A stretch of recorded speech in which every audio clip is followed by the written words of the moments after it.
कुहुड़ी होइछे काळ मुहामुही होइछे ट्रक आउ school bus. Uttar Pradesh रे एक मर्मन्तुद सड़क दुर्घटना घटी जो 25 जन छात्र छात्री मृत्यु होइछे। इटुआरे स्कूल बस एक ट्रक को धक्का देबारु ए दुर्घटना घटी।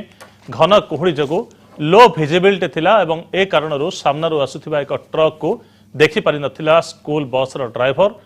25 जन छात्र छात्री मृत्यु होइथिबा बेले 25 रु अधिक आहत होइछन्ति। बस रे 50 रु अधिक छात्र छात्री स्कूल जाउथिले। अत्यधिक शीत जगु 20 तारिख पर्यंत स्कूल गुडी को बंद रखिबा पई प्रशासन निर्देश दैथिला। हेले प्रशासन रो एपरि निर्देश को बेखातिर करी जेएस पब्लिक स्कूल खोला थिला एवं जेएस पब्लिक स्कूल को स्कूल बस रे छात्र छात्री माने जाउथिला बेले आज सकाळू मर्मन्तुद सड़क दुर्घटना घटी। 25 जन निरीह कोमलमती छात्र छात्री जीवन चली जाइछि।